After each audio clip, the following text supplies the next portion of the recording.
What's up gamers, DreamcastGuy here, reviewing today Wolfenstein: The Old Blood.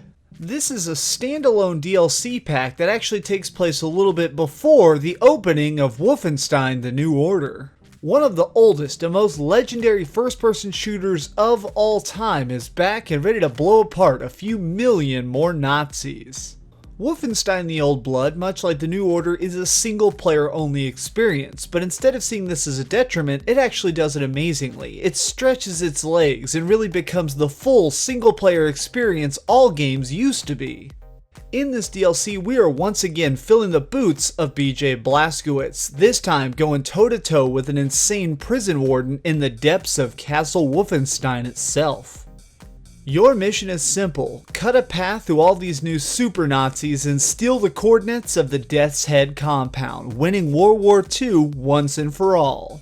What The Old Blood does best is it grows from everything the Wolfenstein franchise has ever been. It takes the best elements from each of the games and combines them in an all-new way. The first few chapters of this game actually play out a lot like a classic stealthy game.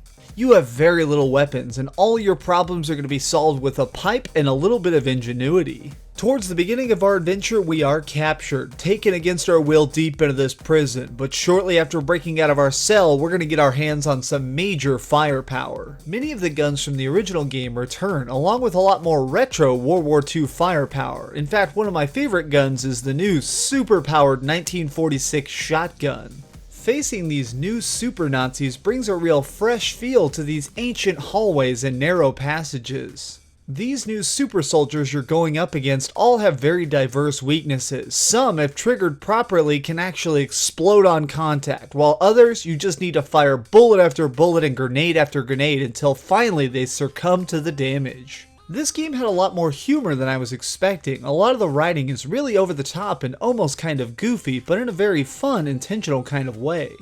Who is your contact in the village? Claus. Who is this Claus? Santa Claus. Hearing these supervillain style Nazis talking about building a better future before unleashing creepy chimera style robots is just so much fun.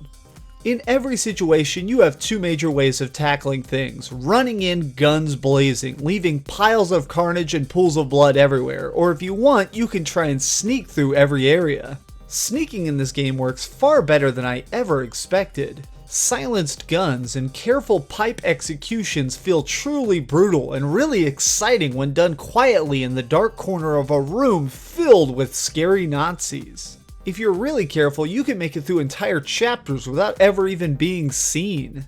These varied mechanics keep combat extremely fast and just so much fun. With the pile of guns, you have so many tools for every situation. Big explosions, accurate sniper rifles, and strange super soldiers actually merge together surprisingly well into such a strange and unique mix. The game works well at blending retro action with modern gameplay style, and it really shows its classic roots during these big boss battles. The biggest flaw is that the DLC is short, and I do mean really short. At $20, it is still good value, because the replay is strong, the gameplay is fun, killing Nazis is quite unique, so I am saying that it's fun. I am just saying I was shocked when I saw the credits so soon. The other major drawback of this game is towards the beginning you're forced into these really rigid, boring sneaking segments. Like right here, I'm trying to sneak past these giant electric-powered robots, and I need to find these switches to turn them off. I really like the progress of the game overall. Each level introduces new mechanics, new weapons, new challenges, and new enemies, making you hungry to see the next scene. So we've heard a lot of good and a little bad, but let's head over to the ratings board and put a big number on it. I am giving Wolfenstein: The Old Blood an 8 out of 10. With the lower price tag, I highly advise anyone interested in the Wolfenstein series to start here. It is a great first game to start with.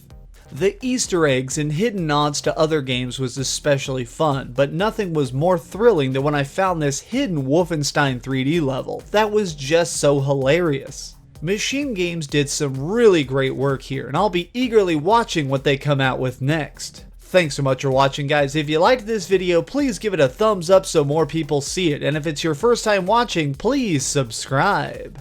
As always though, do me the biggest favor of all and keep dreaming.